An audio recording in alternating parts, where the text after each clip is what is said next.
Boa noite a todas, boa noite a todos.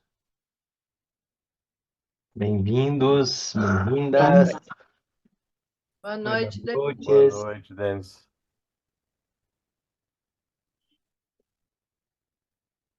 Todo mundo bem?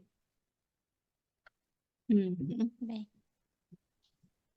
Sim, Tá todo mundo bem. Quer dizer, nós dois, pelo menos.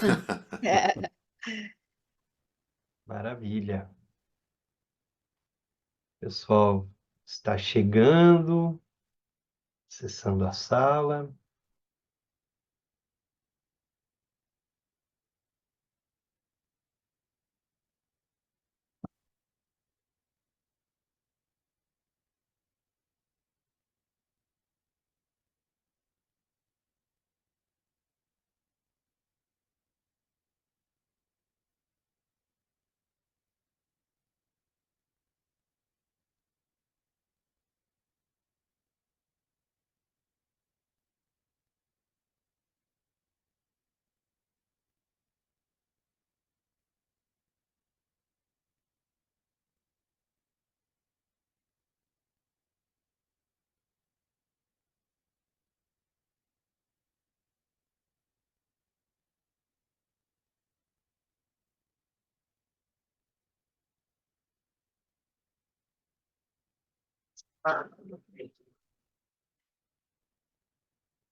Muito bem.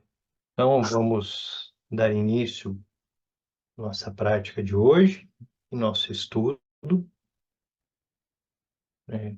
Semana passada a gente já se reuniu no nosso primeiro encontro do ano com as pessoas que vieram do retiro. E hoje nós vamos dando sequência, então, a sequência de práticas e também a leitura do texto. Hoje nós vamos fazer a sequência, as 9 respirações, Guru Yoga, e nós vamos nos deter um pouquinho mais hoje na prática de protetores, na prática de proteção, né? Onde a gente vai conhecer a prece de Eshu Almo e também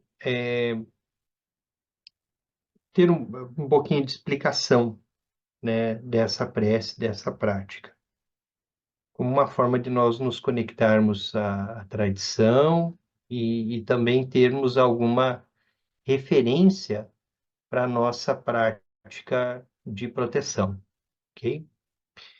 Eu não sei se eu tenho aqui, tenho, estava só vendo se eu teria a possibilidade de compartilhar minha tela, eu tenho a possibilidade, então podemos seguir. Mantemos nossa coluna ereta,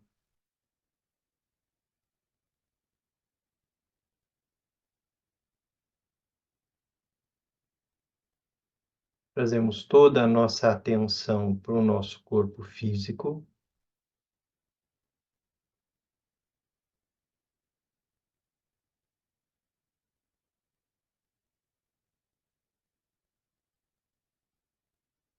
nossa conexão com o presente.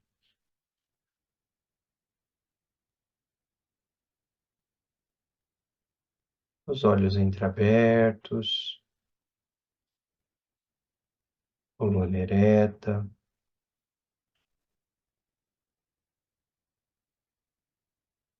Prestamos atenção em nossa respiração, o ar que entra e sai de nossas narinas,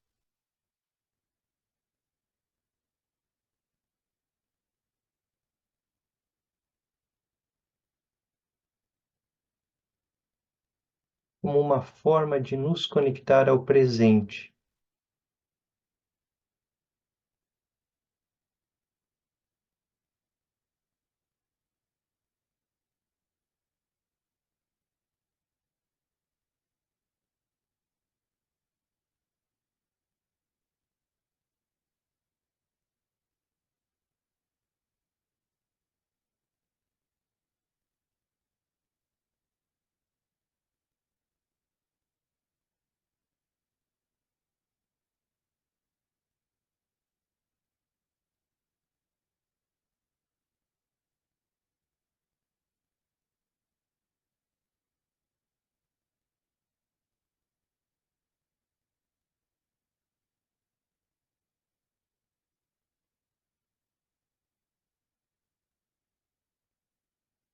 para se conectar ao presente, leve tua consciência até o topo da cabeça.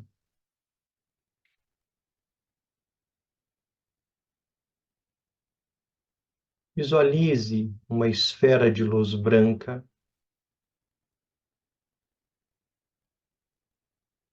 um pouco acima dos olhos, no centro da sua testa, mas mantenha sua consciência nessa altura até sentir a presença dessa esfera de luz.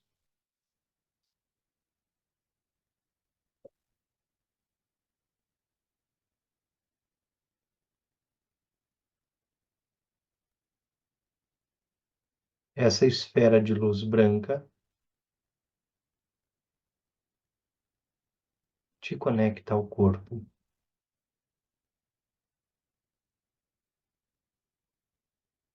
Quando estamos perdidos, quando não sabemos para onde ir,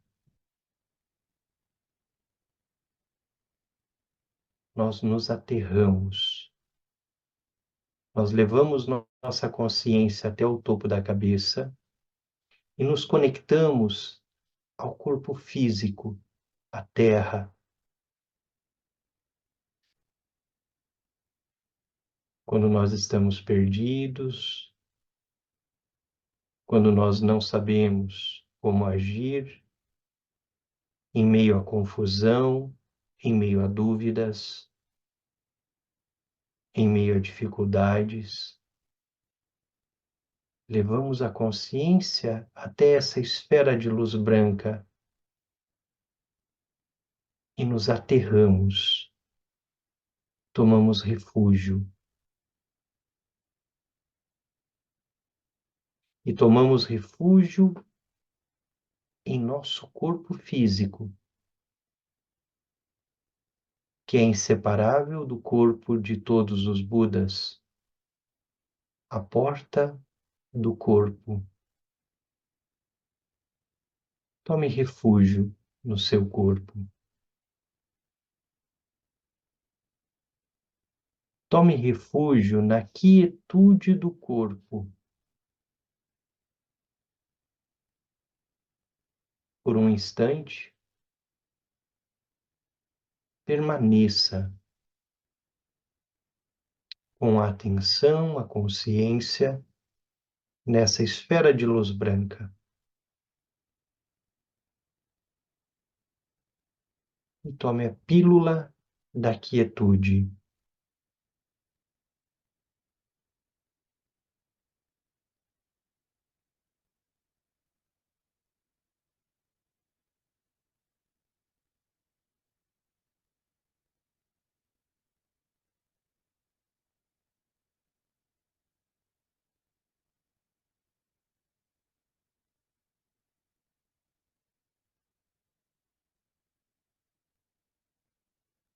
Leve tua consciência até a altura da garganta.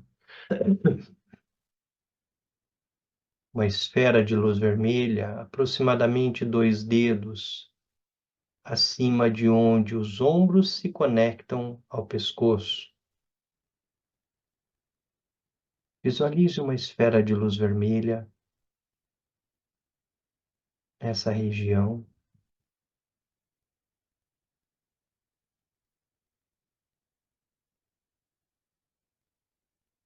E conecte-se ao silêncio.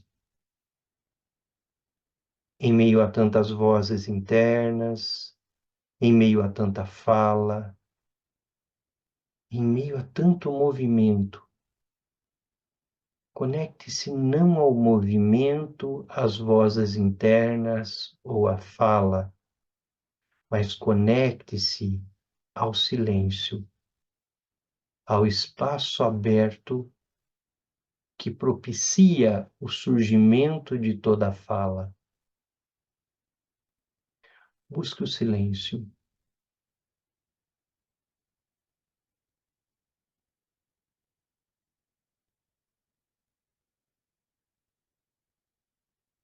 quando estiver perdida, quando estiver perdido, quando não souber o que falar, quando não souber o que dizer, no momento de raiva, no momento de apego, no momento em que é tomada pela ignorância, tome refúgio na sua garganta. Tome refúgio no silêncio.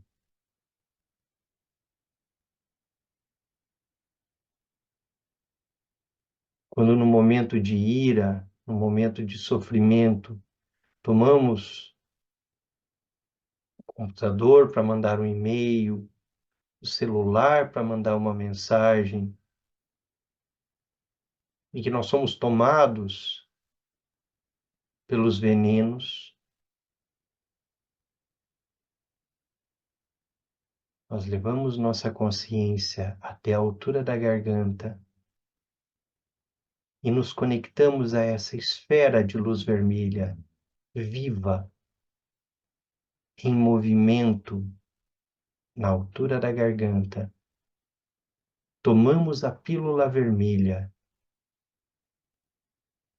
e nos conectamos ao silêncio.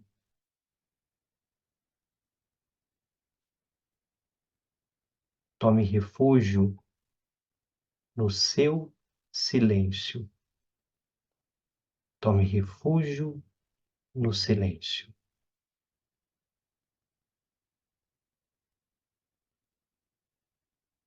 Tome refúgio no silêncio de onde toda fala se origina. Tome refúgio na porta da fala.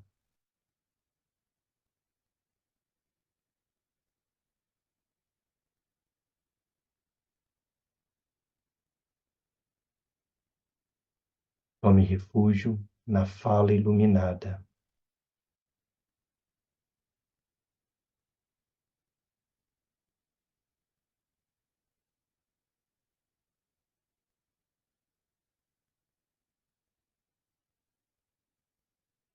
Leve sua consciência até o seu coração. Visualize uma esfera de luz azul, uma esfera de céu. Lembre-se do céu claro num dia de outono, num céu sem nenhuma nuvem. Visualize uma esfera desse céu no seu coração, azul, brilhante, vivo. Leve tua consciência até o seu coração. Se funda com essa esfera de luz azul.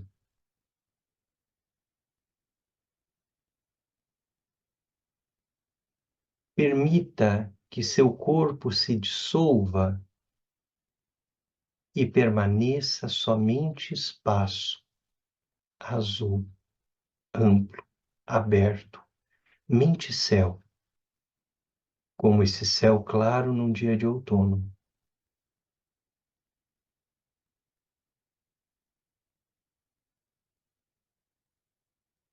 Tome refúgio no espaço.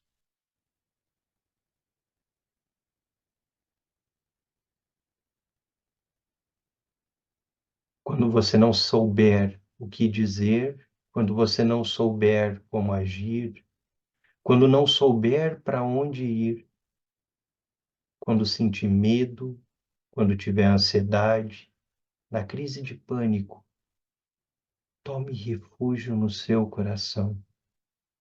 Tome refúgio no espaço. Tome refúgio na sua mente-céu.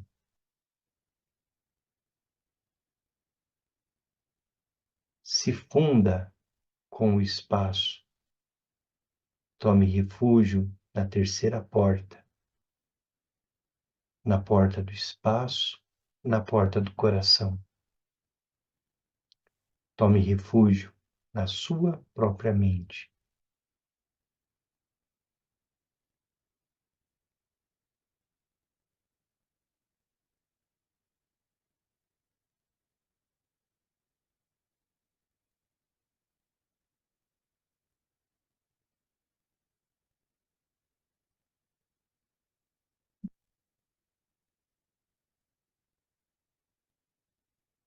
Simplesmente relaxe sua mente nessa perspectiva do espaço.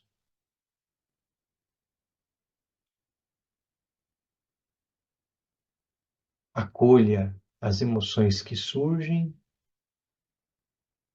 como o céu acolhe tudo que surge. Mas não se confunda com o que surgir. Somente relaxe.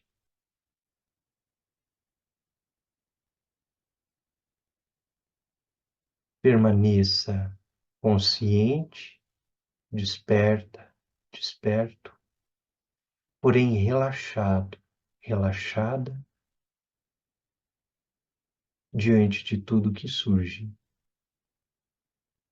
Você é o espaço. Refugie-se nele.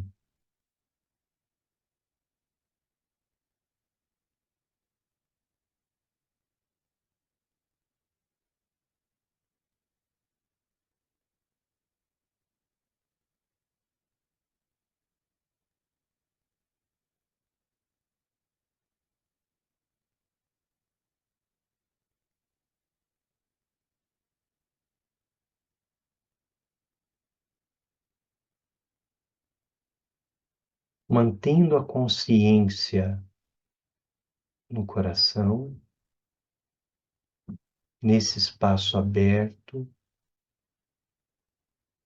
vamos fazer as 9 respirações.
Mantenha a atenção no coração,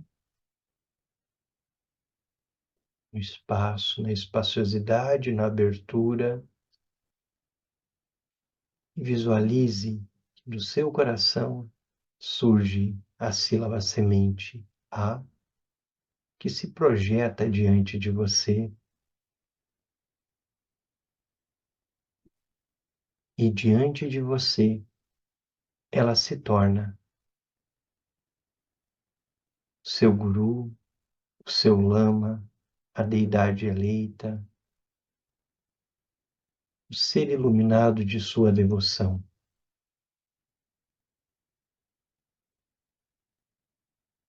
Shenlaokar, Tapinitsa, Tompachera, Sherabchama, Padmasambhava, Jesus Cristo, de sua tradição.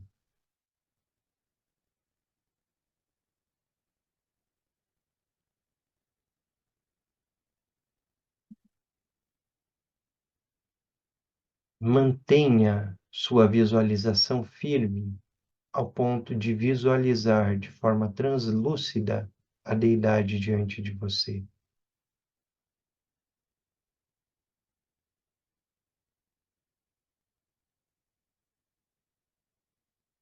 Visualize que do coração da deidade emana um raio de luz vermelha, marcada pela sílaba Ram, que significa fogo, e todos os teus obstáculos, tudo aquilo que te afasta da prática espiritual, todas as quebras de votos, tudo isso é purificado pelo elemento fogo, pelo fogo primordial.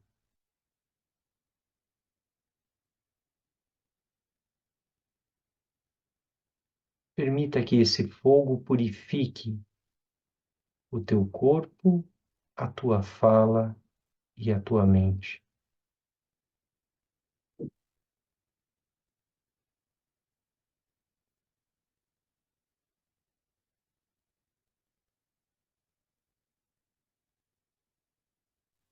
Visualize que do coração da deidade surge a sílaba Yam, vento. E esse vento na cor verde vem até você e purifica todos os traços kármicos pelo vento. Como se uma nuvem de obscurecimentos no céu fosse varrida pelo vento. Permita que todos os obstáculos sejam varridos, purificados.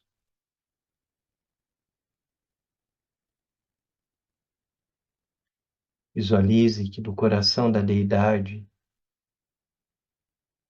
surge uma esfera de luz azul que se direciona até você, marcada pela sílaba Man, água. E essa água lava todos os obstáculos, purifica de todos os obstáculos e leva consigo todas as impurezas, todas as dificuldades, tudo aquilo que impede ou que é um obstáculo que dificulta a prática.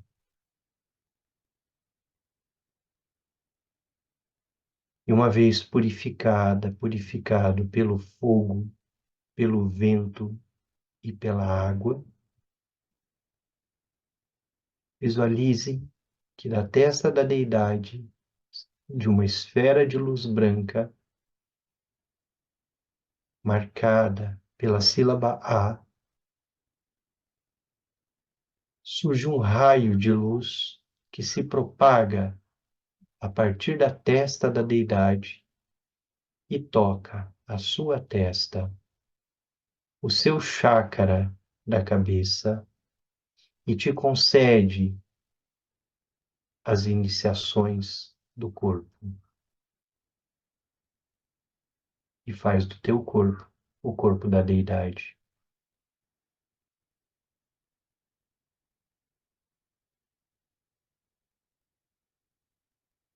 Da garganta da deidade emana uma corrente de luz vermelha.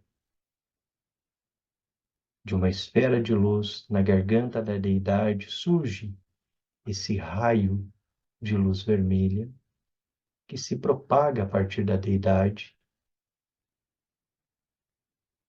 que toca a sua garganta e purifica a sua fala, fazendo da sua fala a fala iluminada de todos os Budas. Da mente da deidade, do coração da deidade, de uma esfera de luz azul, marcada pela sílaba Hong, emana uma corrente de luz azul em todas as direções e toca o seu coração, seu chácara do coração, purificando, fazendo com que a sua mente seja a mesma mente da deidade. E por um instante, Relaxe na presença da Deidade e sinta no seu corpo, na sua fala e na sua mente os empoderamentos e iniciações de corpo, fala e mente.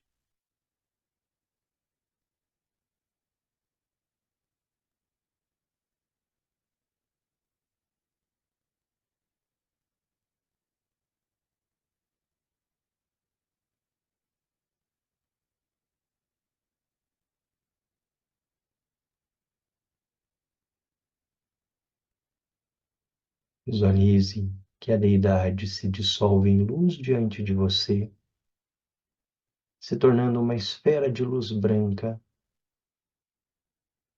e se funde com a sua mente no seu coração, fazendo da sua mente a mente da Deidade, se tornando uma única mente.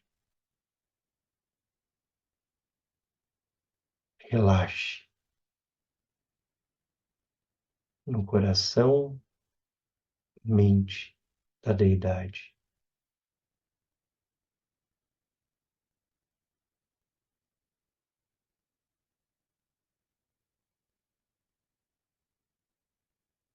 Reconheça a face iluminada.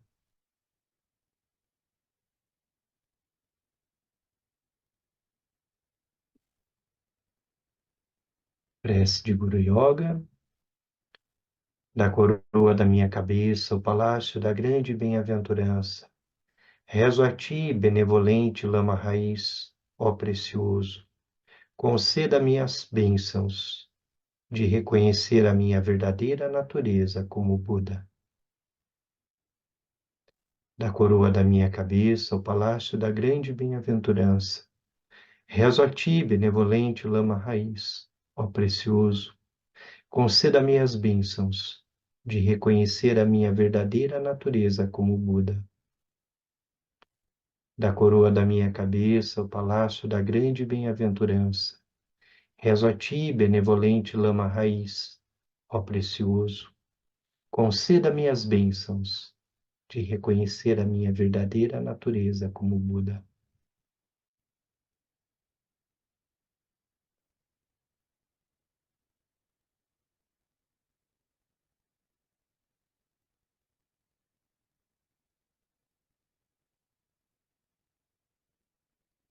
Visualize diante de você, ao seu redor,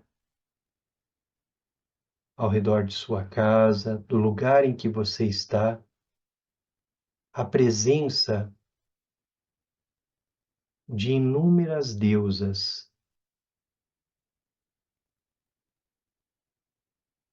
de deusas iluminadas,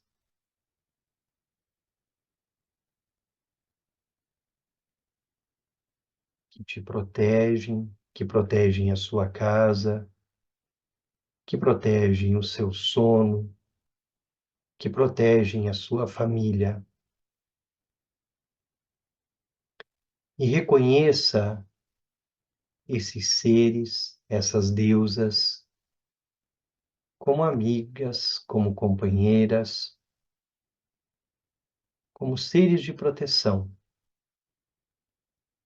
que estão junto de ti, junto da sua família, protegendo, removendo qualquer obstáculo e assegurando todas as condições para que a prática espiritual, para que a sua saúde, a saúde dos seus, para que nada falte.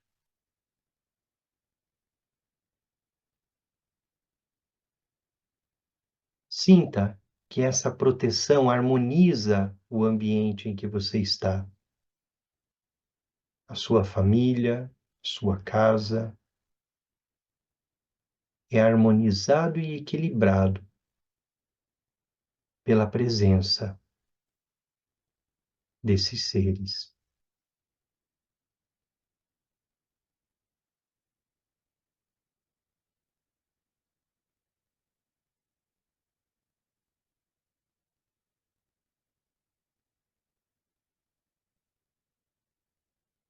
quem estiver acompanhando no computador, eu coloquei uma imagem de Eshu-Almo, que é a Dakini, protetora dos ensinamentos, a Dakini, protetora do Yung Drumbon,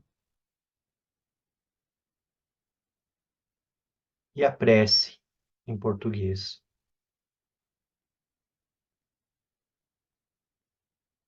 Ó, Mãe dos Budas dos Três Tempos, grande e poderosa protetora dos ensinamentos, Mãe Suprema, Cipigalmo, Rainha da Existência, Mãe do Espaço.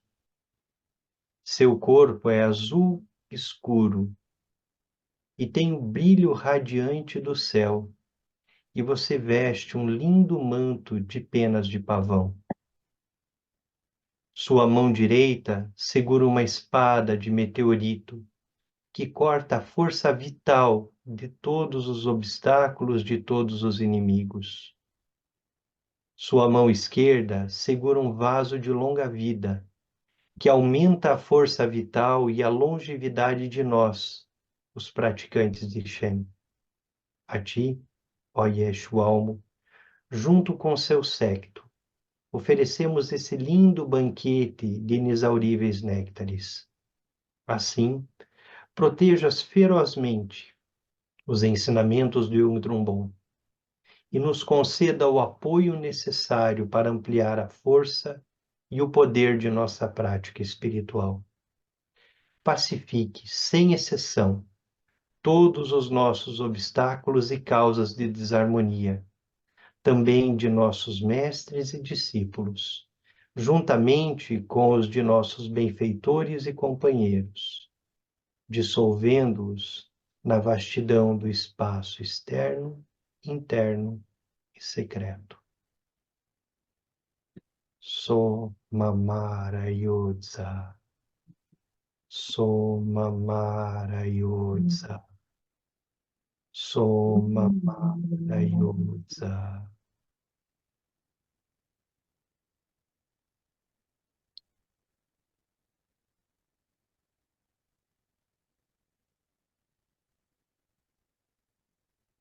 Então, essa é a prece de Yeshu-Almo, né? Yeshu-Almo é a grande protetora dos ensinamentos. Ela é uma emanação de Kuntunzamo, né? A consorte do Buda primordial, que representa a sabedoria do Buda primordial. E tem uma série de elementos na prática de Yeshu-Almo, nessa prática, nessa prece que nós fazemos agora, né? Então, a mãe do Buda, dos Budas dos Três Tempos, a mãe dos Budas do passado, do presente e do futuro, poderosa protetora dos ensinamentos, Cipigalmo, um dos nomes de Yeshu-Almo, uma de suas manifestações, até mais irada, é Cipigalmo. Então, nós chamamos ela por esse nome, que é a Rainha da Existência, a Mãe do Espaço. Eu acho que algum tempo que nós tivemos a experiência com Rinpoche, semana passada, nós falamos um pouco sobre essa concepção do espaço, e na prática de hoje nós fizemos aí o refúgio interno, o refúgio no corpo, na fala e na mente, e nós conectamos um pouco mais a nossa mente a essa perspectiva da espaciosidade, da abertura. Então, as deidades, elas estão relacionadas a isso. E Cipigalmo é relacionada diretamente ao espaço, sua cor é azul, né? E na próxima estrofe nós já dizemos, seu corpo é azul escuro e tem o brilho radiante do céu. E veste um lindo manto de penas de pavão. Pena de pavão, por conta da tradição, a tradição tibetana, o pavão representa a transformação dos venenos, porque o pavão é capaz de comer coisas venenosas e transformar as suas penas, e transformá-las na beleza de suas penas Então, toda vez que nós usamos o símbolo ou o símbolo do pavão aparece, está associado diretamente a essa transformação, a capacidade de transformar os venenos. E Yeshualmo tem essa função, né? O Rinpoche chamava muito nossa atenção quanto ao Tantra no retiro e dizia: o Tantra, a prática, tem uma função, e a função é a mudança, a função é a transformação. E Yeshualma está recoberta de penas de pavão, marcando essa transformação, a capacidade de transformar o veneno em beleza, a capacidade de transformar nossos erros em beleza. Sua mão direita segura uma espada de meteorito. Meteorito é uma forma com que isso é traduzido. Muitas vezes nós traduzimos, é traduzido também como aço meteórico, porque era uma das coisas mais fortes que eles encontravam após a queda de um raio, por exemplo. Quando a rocha ou a pedra ou mesmo a areia é atingida por um raio, forma-se, por conta da força do raio, uma rocha ou como uma pedra pontiaguda, né? E essa é a energia do aço meteórico, do meteorito, a dureza, a força e a velocidade com que o raio cai, com que o raio corta o céu, e a potência do raio diz da energia dessa espada. Então, essa espada que Exualmo segura em sua mão direita, ela é capaz de cortar a força vital de todos os inimigos, de todos os inimigos. E os inimigos são os nossos obstáculos, os nossos obscurecimentos. Então, Yeshualmo tem esse poder, assim como todos os protetores. Ela tem o poder de remover qualquer obstáculo. Qualquer obstáculo à nossa meditação, à nossa ação, à nossa conduta. Nós confiamos a Yeshualmo e ela nos protege. Em sua mão direita, ela segura um vaso de longa vida. Então, há uma série de práticas de Yeshualmo, com o Cipigalmo e Yeshualmo, práticas de longevidade, práticas para que nossa vida perdure muito tempo. E essas práticas de longevidade, na tradição, elas estão associadas diretamente a que nós possamos ter muito tempo nessa vida, para que nós possamos ainda nessa vida atingir a iluminação.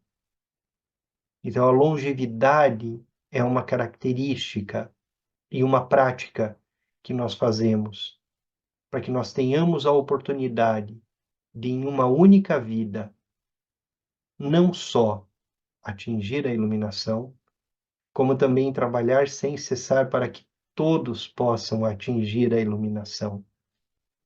Então, a Yeshua Almo nos dá a força para que nossa vida seja muito longa. Tem aqui também uma referência aos praticantes de Shen. Praticantes de Shen são os seguidores do bom, né? Todos aqueles que se tornam, de alguma forma, alunos do bom, seguidores de Tompa Sherab, que é o bom, o Buda, né? O nosso Buda. A ti, ó Yeshualmo, junto com o seu séquito, oferecemos um lindo banquete de inexauríveis néctares. Então, nós oferecemos o álcool, oferecemos o chá preto dentro da tradição. Não sei se vocês lembram, mas durante o retiro, ao lado direito do Rinpoche, tinha um pequeno altar, uma imagem pequenininha de Yeshualmo, e essa imagem estava lá com duas capalas. duas copas de crânio pequenininhas, de um lado álcool e de outro lado chá preto. Cada um desses elementos representando o samsara, o álcool representando o medicamento, representando a Amrita, né, representando a... Depois a gente pode entrar um pouco mais nisso, a Bodhicitta branca, e o chá preto representando o sangue do samsara, todo o sofrimento, mas também representando a Bodhicitta vermelha. Então, são os néctares que nós oferecemos, medicamento, né, e também todo o sofrimento. Tudo isso é oferecido ali. Assim, tendo recebido essas oferendas, né? E claro que em casa nós podemos oferecer vinho para Yeshualmo, ou chá preto, chá, qualquer tipo de chá. O importante é mover-se na oferenda, né? Assim, proteja ferozmente os ensinamentos do Yung Drumbon e nos conceda o apoio necessário para ampliar a força e o poder de nossa prática espiritual. Então, a espada de meteorito, a força de Yeshualmo, nos ajuda a ampliar a nossa força e fortalecer a nossa prática. E na sequência, né, então, pedimos que ela pacifique, sem exceção, todos os obstáculos, tudo aquilo que causa desarmonia. As nossas desarmonias, os nossos obstáculos, os obstáculos de nossos mestres, dos discípulos, juntamente com todos os obstáculos das pessoas que estão conosco, dos nossos companheiros, daqueles que agem em benefício do Dharma, e que dissolva todos esses obstáculos no espaço externo, no espaço interno e no espaço secreto. E aí, o mantra de Yeshualmo, Somama Rayotsa. Então, Yeshualmo é a grande protetora. E uma das referências que o Rinpoche nos dá ali durante os ensinamentos e ao se preparar para a noite é que a gente faça 9 respirações, a prática de Guru Yoga e a prática de proteção. Então, depois nós disponibilizamos nos grupos, para quem ainda não conhece e não tem a prece de Yeshual, né? É claro que se você é de uma tradição cristã, se você é de uma outra tradição, você pode usar os protetores da sua tradição.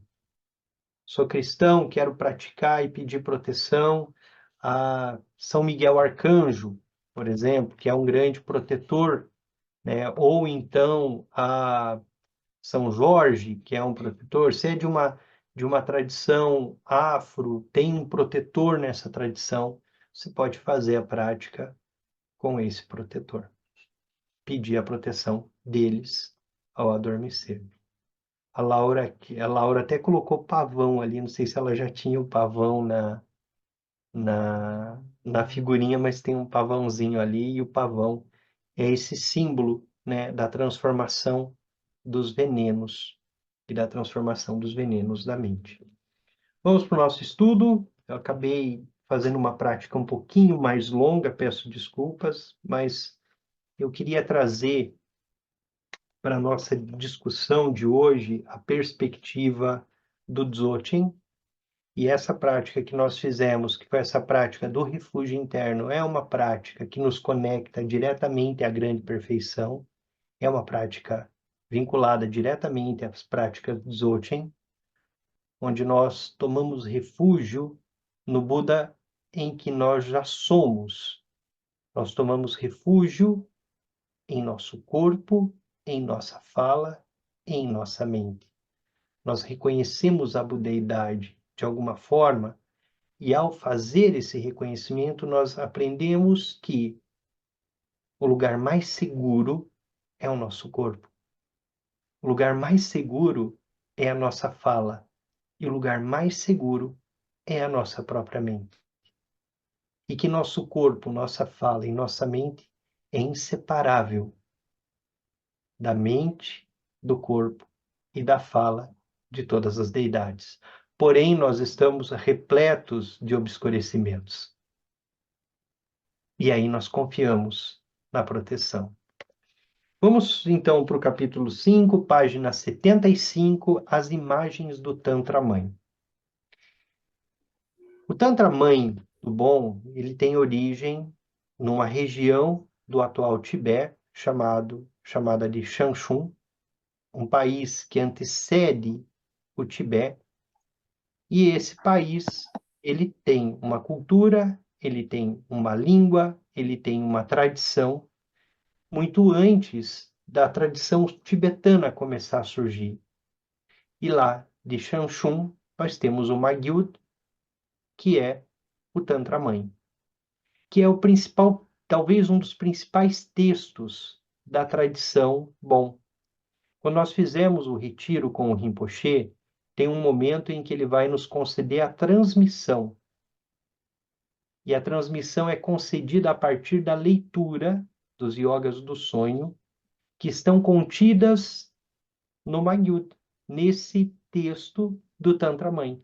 Então, é a leitura que ele faz daquilo que está lá em tibetano, sobre os yogas dos sonhos, como fazer, tudo aquilo que ele nos ensinou, tudo aquilo que o livro ensinou, ele lê diretamente do Tantra Mãe e nos concede, então, a oportunidade de praticarmos a partir dessa tradição.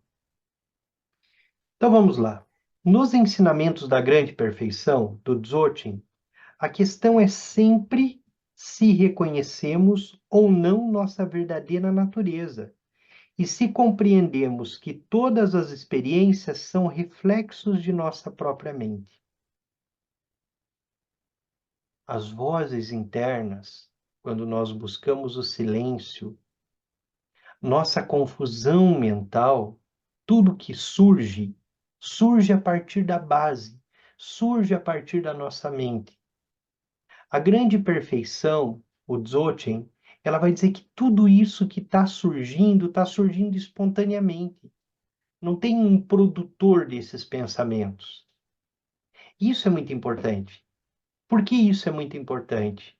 Porque às vezes, quando nós tentamos nos engajar na prática espiritual, numa prática de meditação, nós acreditamos que nós conseguimos interromper o fluxo mental. E aí nós começamos a brigar contra os nossos pensamentos, tentando fazer surgir uma tela branca. Mas o que a grande perfeição vai dizer? Tudo que está surgindo surge espontaneamente, de um drupa. Tudo isso está vindo à fala e tudo isso vem a partir da mente. A questão é Pode que nós, abrir. Pode a, que- abrir. a questão é que nós lidamos com esses fenômenos que surgem como se eles fossem reais. Então, surge um pensamento, nós começamos a seguir aquele pensamento. E os estudos de neurociência dizem que 90% dos nossos pensamentos são em relação a pessoas. O que nós diríamos, o que nós deveríamos ter dito, por que não dissemos, né? E tudo aquilo surge em nossa mente e fica ali falando conosco o tempo todo, tirando nossa atenção. Só que tudo isso é espontâneo. Tudo isso surge porque surge. Não há um criador. Ele só surge. E tudo que surge é reflexo da nossa mente. É um reflexo dela. Tudo isso que está surgindo é um reflexo de nossa mente. Isso é fácil acreditar em um sonho, depois que acordamos, assim como os Budas sabem, após a iluminação, que as entidades e os objetos do samsara são aparências vazias. Como num sonho, tudo aquilo que surge ali, que aparece, é um reflexo da nossa mente, e nada no sonho tem realidade em si, que os ensinamentos dizem, tudo que surge aqui, no estado desperto, também é um reflexo da nossa mente. também é real, vazio. Também não tem realidade intrínseca. É sempre uma projeção, é sempre nossa mente refletindo algo, o reflexo de nossa própria mente. Entender como os sonhos surgem facilita ver os mesmos processos operando durante o dia e ajuda a compreender o que significa ilusório e destituído de realidade e existência inerente. Isso é muito interessante. Porque a realidade que nós concedemos às coisas é sempre diferente a partir de cada olhar. E o mesmo fenômeno, visto por 2, 3 ou 4 pessoas, são fenômenos totalmente diferentes. E não é raro nós vermos o pai dizendo: eu criei os 2 filhos da mesma forma e cada um interpreta o mundo de uma forma totalmente diferente. Olhando para o mesmo objeto, eles veem coisas totalmente diferentes. Porque o objeto para o qual nós olhamos é sempre único em relação à projeção que nós damos. E todo esse fluxo mental de pensamentos, de coisas que surgem o tempo todo. Então, de alguma forma, que a tradição, o Dzogchen, está mostrando para nós que tudo que surge é perfeito, é completo, mas que tudo é reflexo. E é reflexo do nosso olhar. É reflexo da forma com que nós projetamos. Então, nós projetamos, e nós projetamos os traços kármicos, e como nós projetamos os traços kármicos, o que ecoa, o que reverbera, tem a ver com o traço kármico que nós projetamos. Então, lá atrás, né, para quem está revendo as discussões anteriores, o Rinpoche chamava atenção para o fato de que pessoas que sentem raiva sempre terão muitas condições para sentir raiva. Por quê? Porque está reverberando, está refletindo o traço kármico que domina. Então, o apego, o veneno que for, nós sempre encontraremos mais ocasiões para que aquilo que nos domina surja. Então, é como na neurociência, se eu opero numa vibração de raiva, eu vou ter raiva para todo lado. Se eu opero numa relação, numa vibração de apego, o apego vai estar presente o tempo todo e vai fazer parte do meu dia a dia. Agora, se eu purifico esse veneno, se eu libero esse veneno, ou se eu simplesmente não o sigo e relaxo minha mente e permito que todas essas expressões surjam,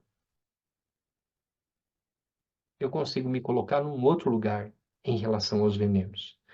Por isso, nós estávamos vendo Yeshua e nós dizíamos, ela é espaço, ela é o próprio céu, tem o brilho radiante do céu.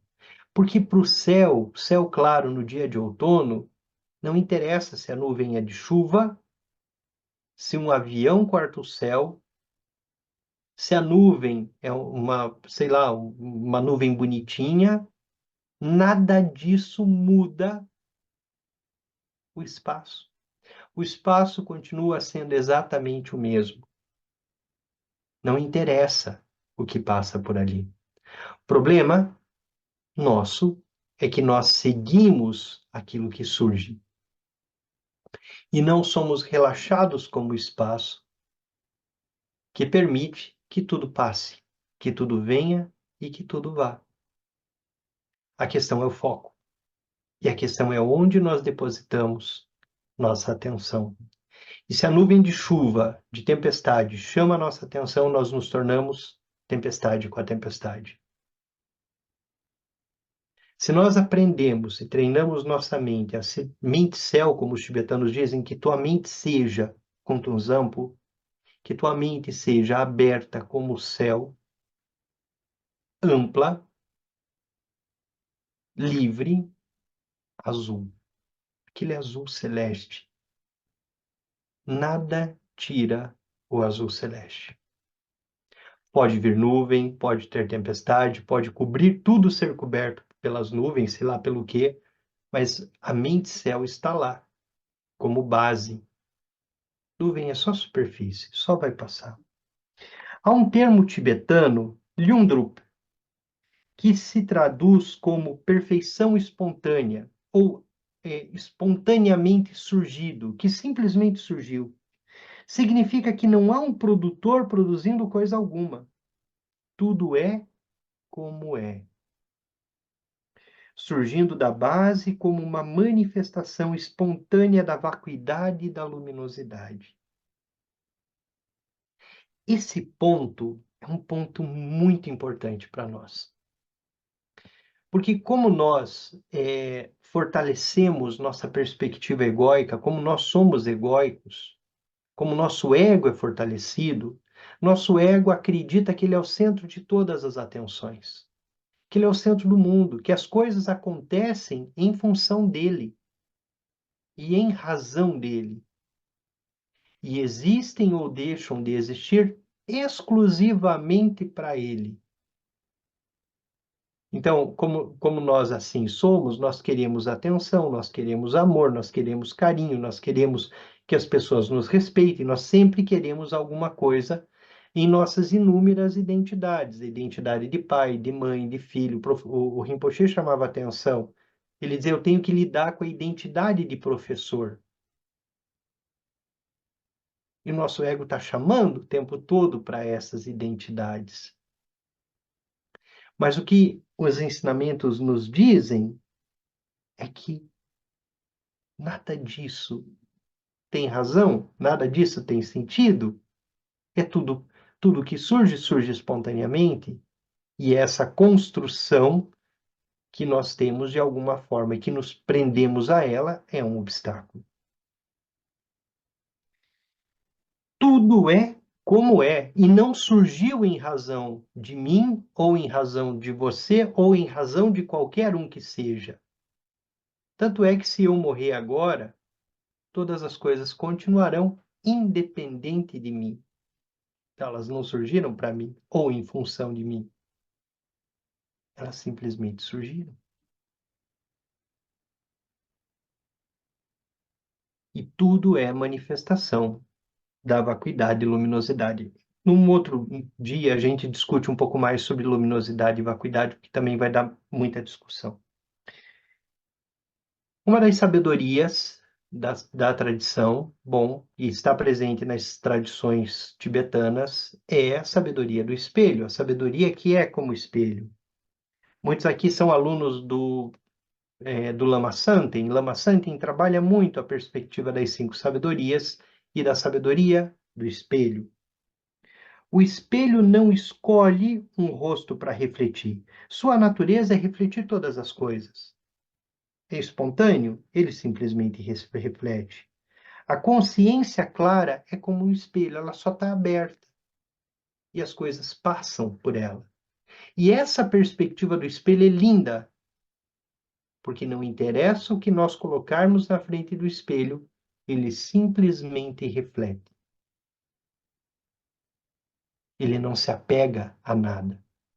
Ah, passou uma coisa bonita, o espelho, vou ficar com essa imagem aqui para mim, como nós fazemos. Passa um pensamento que nós gostamos, nós pegamos para nós, apego. Ou passa uma coisa feia no espelho e o espelho fala, ah, isso eu não quero nem refletir. Não, ele simplesmente vai refletir. Nossa mente deve ser como espelho, as coisas só passam. Nós não nos confundimos com elas.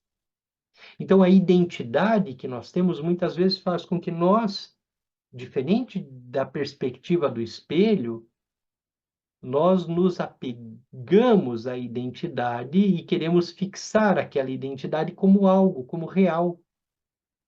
E os ensinamentos dizem, não, isso não é real, isso é só uma imagem. E você transita sobre essas imagens o dia todo. Você tem a imagem de funcionário, a imagem de pai, a imagem de mãe, a imagem de trabalhadora, a imagem de vizinha, a imagem de amiga, quer dizer, a imagem de amigo. Tudo isso só está refletindo. Não tem realidade nenhuma. Quando vemos tudo como reflexo espontâneo da mente, incluindo nossa noção convencional de eu, até o meu eu, aquilo que eu acredito ser o eu, também é só um reflexo. Nos aproximamos da liberdade. Sem essa compreensão, o senso de separação é muito intenso e nos debatemos com as ilusões, porque estamos presos nos reflexos, naquilo que está refletindo, naquilo que está surgindo espontaneamente. O nosso foco não é seguir o que surge, é só refletir, deixa passar, como o céu aberto, amplo, como espaço, como refúgio no coração, como refúgio no espaço. Deixa passar, deixa aberto.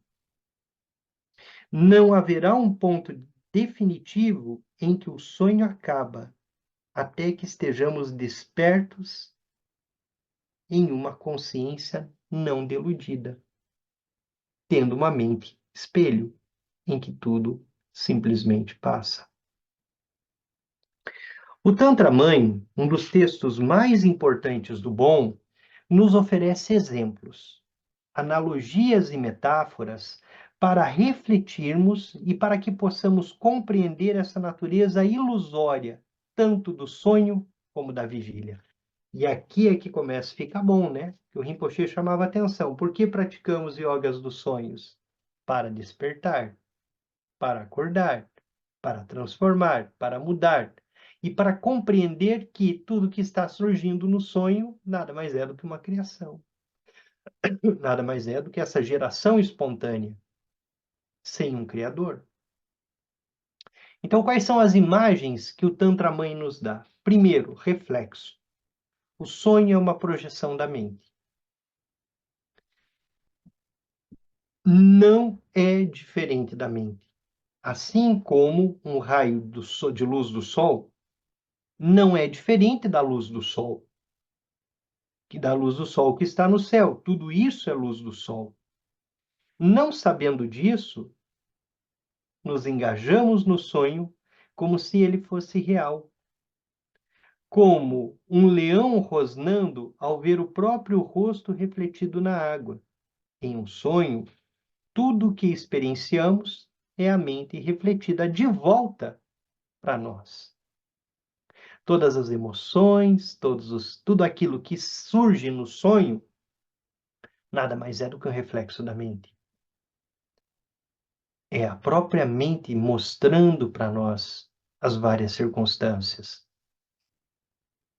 É claro que mais adiante nós vamos olhar para os tipos de sonhos. Sonho sansárico, sonho premonitório, sonho de claridade, sonho de clara luz, o que é cada um, como cada um surge, quais as funções desses sonhos, os tipos.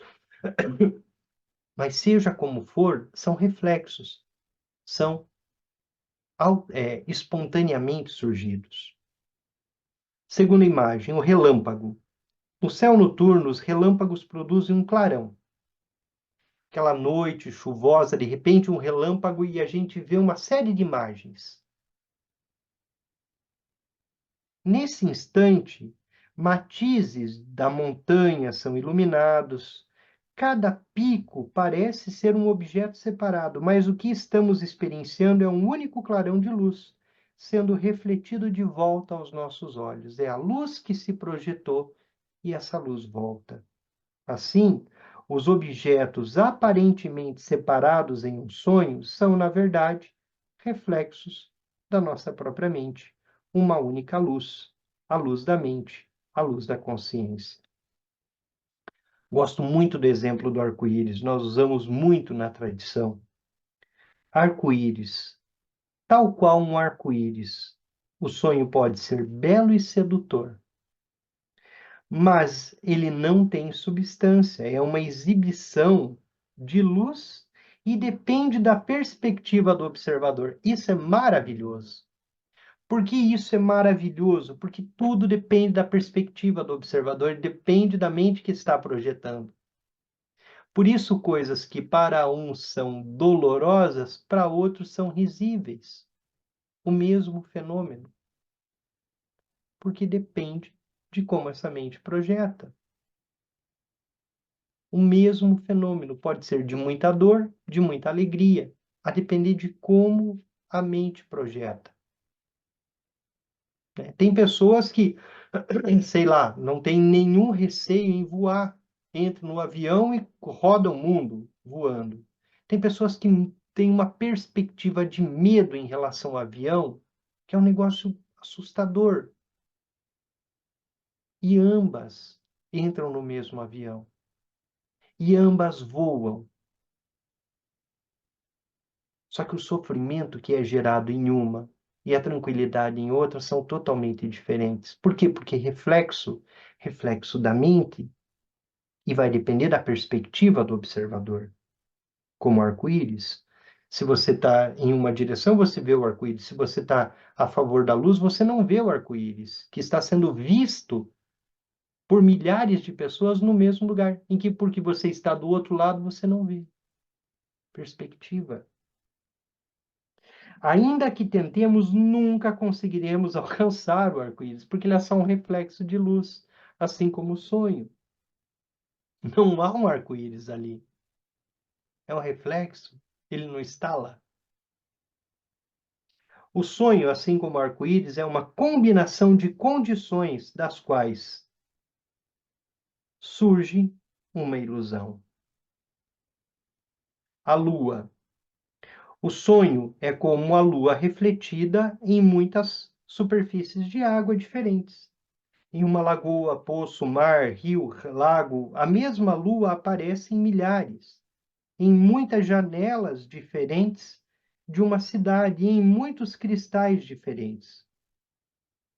A lua está se multiplicando. A lua não está se multiplicando. Há apenas uma lua. Da mesma forma que os muitos objetos de um sonho têm uma só essência, a própria mente. A magia, no Dzogchen, esses aqui são exemplos Dzogchen. Quando nós nos aprofundamos nos ensinamentos Dzogchen, nós vamos ver esses exemplos sendo trabalhados em várias situações. Um mágico, um mago, ser como um mago, transformar uma coisa em outra, esconder e apresentar diferente, é uma característica do Dzogchen. Um mágico pode fazer uma mesma pedra aparecer primeiro como um elefante, depois como uma cobra, depois como um tigre. Mas tudo isso é ilusório. Assim como os objetos do sonho, eles são projeções luminosas da mente, uma miragem no deserto. Devido a causas secundárias, podemos ver uma miragem num deserto, em uma miragem no deserto, uma cidade tremeluzente ou um lago. Mas quando nos aproximamos, não encontramos nada ali. Quando investigamos as imagens de um sonho, descobrimos que elas, assim como a miragem, são como ilusões insubstanciais, tão somente um jogo de luz. O eco. Se produzirmos um som bem alto, onde podem surgir ecos, um som alto retorna para nós. De um som baixo, retorna um som baixo. De um grito estranho, retorna um grito estranho para nós. O som que ouvimos como retorno é o som que produzimos. Assim como o conteúdo de um sonho, apesar de parecer ser independente de nós, nada mais é do que o conteúdo projetado da mente, retornando para nós. O sofrimento que nós temos, nós mesmos produzimos. Esse é um ponto bastante importante. Esses exemplos enfatizam a ausência de existência inerente das aparências. Nos ensinamentos dos sutras, chamamos isso de vacuidade. No Tantra, de ilusão. No Dzogchen, de esfera única. O sujeito e o objeto da experiência não são dois. O sujeito e o objeto da experiência não são duas coisas. Nós experienciamos o mundo dentro e fora de nossas mentes. O mundo que nós experienciamos dentro e fora é o mundo que nós produzimos. É a projeção. As relações que nós temos são as relações que nós produzimos. Porque o mundo dentro e fora é projeção da nossa mente. Se dissolvemos a mente conceitual, a pureza subjacente se manifesta espontaneamente.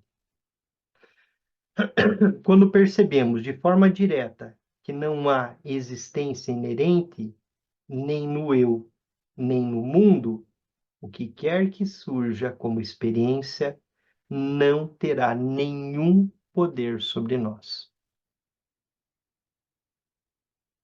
Isso é mágico. Porque se nós desenvolvemos essa mente como espelho, essa sabedoria do espelho, nada que surge externamente tem algum poder sobre nós. Quando é que eu sei que eu sou um praticante falho, que eu sou um praticante inicial? Quando eu vejo que algo que alguém faz me irrita. E se algo externo me irrita, é porque tem algo que está sendo mais forte do que a minha prática espiritual. Tem algo que está sendo mais forte do que o meu treinamento da mente e que é capaz de deslocar a minha mente para aquilo como uma irritação. Nada fora de nós é tão poderoso que é capaz de direcionar, deveria ser capaz de direcionar a nossa mente e a nossa atenção para algo.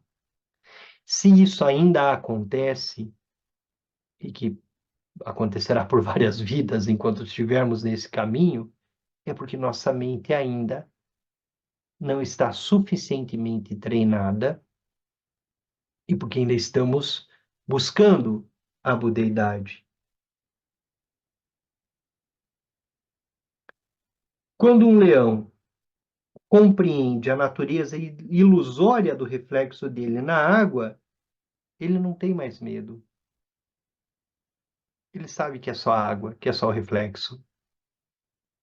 Por que nós nos irritamos? Por que nós choramos? Por que nós sofremos com as coisas? Porque nós ainda não reconhecemos que elas são reflexo. Que elas são espontaneamente surgidas, que elas surgem a partir de nossa mente e que nós reforçamos todas elas a ponto de que elas se tornem para nós sofrimento. O chefe bravo, que nos move, o que nos causa dor, que nos causa sofrimento, nada mais é do que um reflexo nosso. Não estou dizendo que não existirá aquele chefe, aquela situação toda. A questão é como nós lidamos com aquilo tudo. Então, tomar refúgio no corpo, na fala e na mente, reconhecer esse corpo físico que nós temos como sagrado, como espaço de refúgio, a nossa mente como sagrada, como espaço de refúgio, a nossa fala, o silêncio como sagrado, como espaço de refúgio,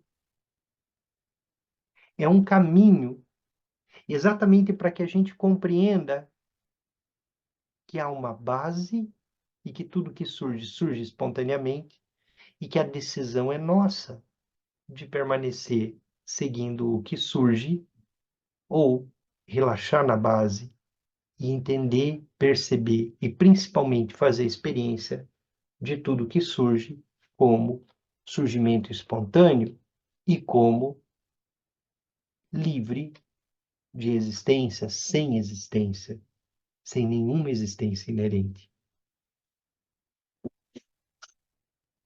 Alguém gostaria de fazer algum comentário, trazer algum ponto para a gente discutir rapidinho?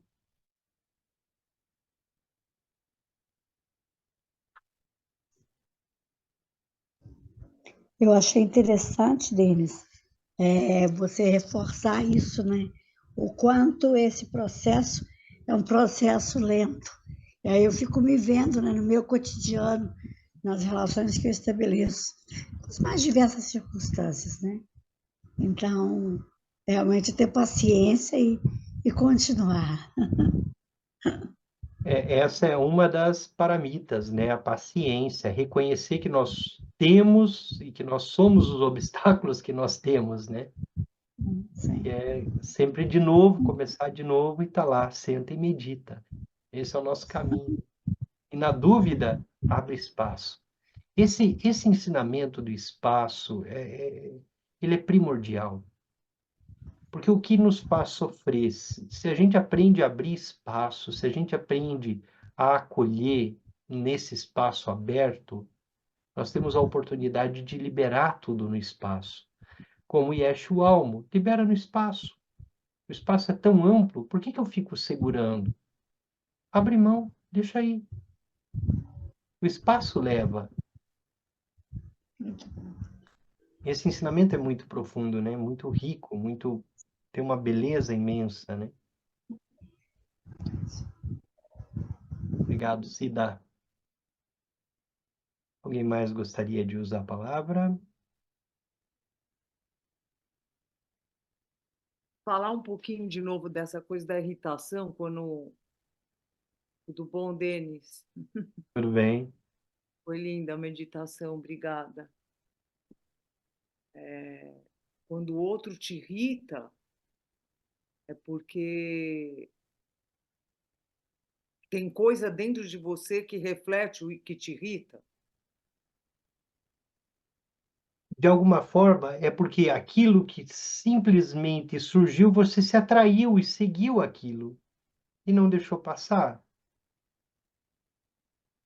É como o espelho que, ao invés de simplesmente refletiu, ele se fixou. É claro que não é uma coisa simples, né? Mas o que me irrita, o que mexe em mim, é porque eu ainda tenho alguma coisa ali, um traço kármico, que está muito sedimentado, que faz com que ele seja movido por algo externo. Quer dizer, a irritação externa mexe com uma coisa que é a irritação que desperta em mim, do meu traço kármico. Exato. Algo que está sedimentado, que durante muito tempo a gente fixou, né? O que nos irrita? Os ataques que são feitos contra o nosso ego, contra aquilo que nós somos, aquilo que nos... a imagem que nós temos. Ataque a imagem de alguém. Irrita profundamente, porque eu acredito que eu sou aquilo, né? Na minha vida profissional, eu sou professor universitário. Me diga que eu sou um mau professor universitário. Posso ser um péssimo, mas de alguma forma isso vai me irritar. Mas por quê? Porque eu fixei minha imagem, fixei como essa coisa de ser um bom professor. É interessante que o Rinpoche chamou nossa atenção para isso. Ele disse: eu estou tendo que lidar com a imagem de professor. Porque, de alguma forma, isso também é para nós um obstáculo, acaba sendo um obstáculo, né? Essas imagens que nós criamos. O que é a consciência búdica? Ela é aberta, ela é livre, ela é como um céu claro num dia de outono. Nada a irrita. O céu não deixa de ser céu porque passou uma nuvem, ou porque um avião cruzou o céu, ou porque um pássaro, sei lá, passou voando. O céu continua ali. Deixa tudo passar. É como uma lâmpada. É como uma luz que se acende. Ela não escolhe o que iluminar. O Rinpoche chamava atenção no retiro, até pegou uma pequena vela que tinha na mesa. Ele dizia: não interessa quanta escuridão estiver aqui. Essa sala pode estar escura milênios. A hora que acender uma vela, ela simplesmente ilumina. E ela não escolhe o que ela vai iluminar. Ela simplesmente ilumina. Por isso, nossa consciência é comparada à luz. Mas veja, os nossos traços kármicos, o nosso processo de caminho, de transformação, tantra e tudo mais, faz com que a gente ainda escolha o que a gente quer iluminar. Ah, então isso é bonitinho, eu ilumino. Isso é legal, eu ilumino. Essa pessoa é bacana, eu ilumino. Agora essa aqui não é tão legal. Então essa aqui a minha luz não brilha para ela. Então eu viro a lâmpada para cá, né? Por quê? Porque nós estamos ainda envoltos nos traços kármicos e na perspectiva da ignorância que gera o apego por aquilo que eu estou dizendo aqui, essa pessoa é bonitinha, eu vou iluminar, e pela aversão, aquela pessoa que eu não acho bonitinha, então eu não ilumino ela. Isso mostra o quanto os nossos traços kármicos estão aí, né? E ser luz, na perspectiva de Dzogchen, é ser céu. Não interessa se é planeta, não interessa se é Marte, não interessa se é Sol, não interessa se é Lua, se passa cometa, o que tiver, o espaço está lá, aberto, amplo e acolhendo o que vier. Porém, relaxado, porque ele não muda. Ele não se transforma em outra coisa. Ele é aberto, ele é amplo. No Ocidente, nós falamos de 4 elementos: terra, fogo, água e ar. A tradição tibetana fala em 5 elementos: terra, fogo, água e ar e espaço. Esse é o elemento primordial. E é do espaço que tudo espontaneamente surge, desde o princípio sem princípio. Não tem um momento em que começou a surgir. Sempre surgiu. Sempre Sempre esteve, né? surgiu. De forma aberta, ampla.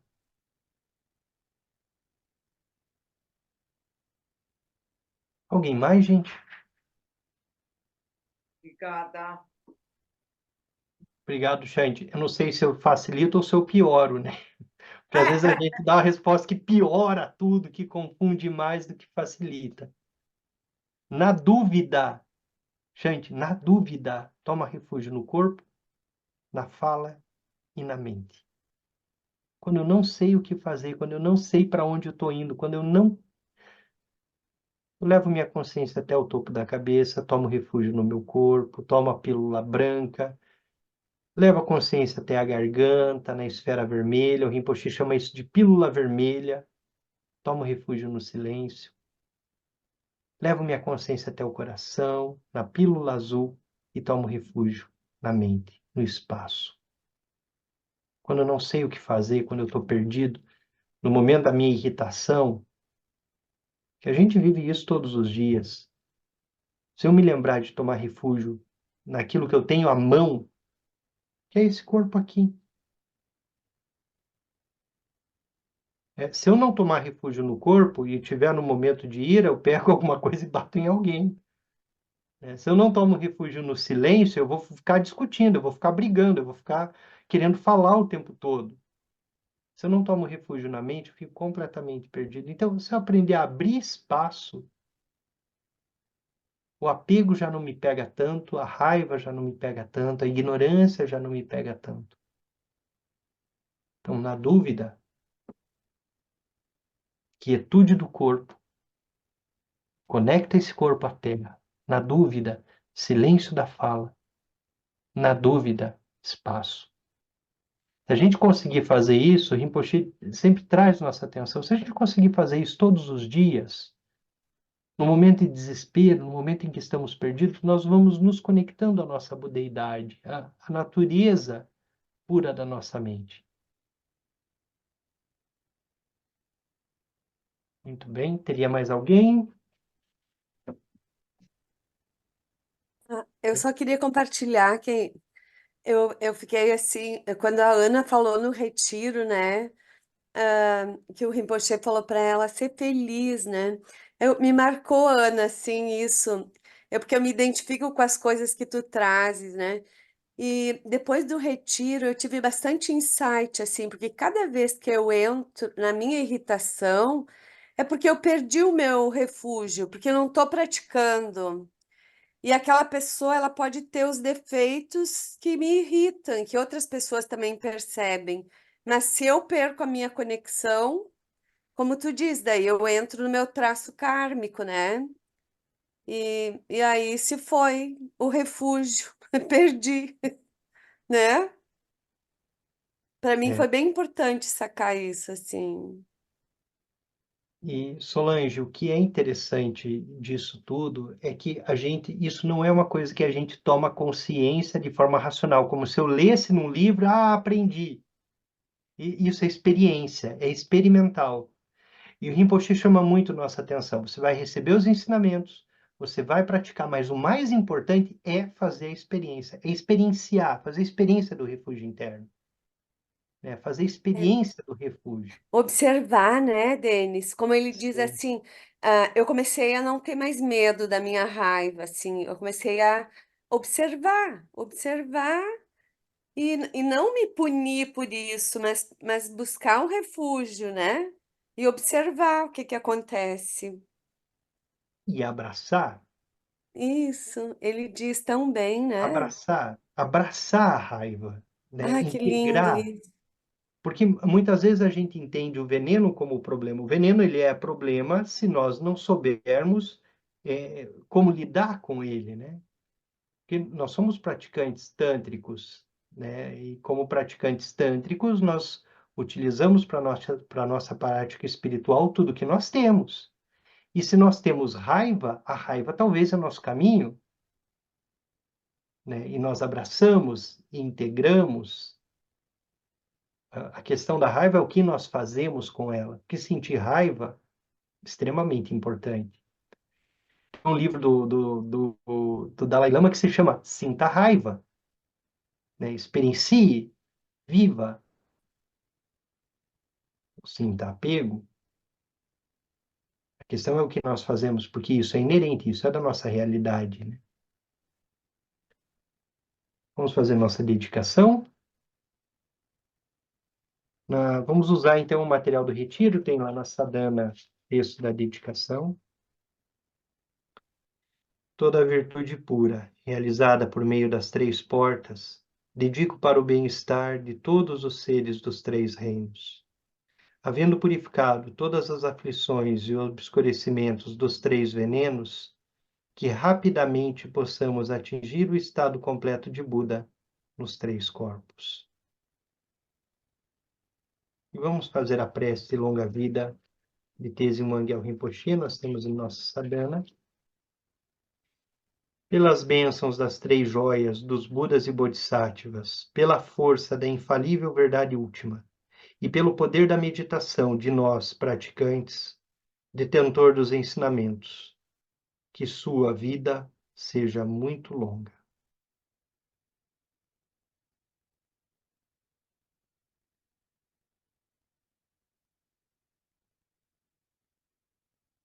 Boa noite, obrigado pela presença.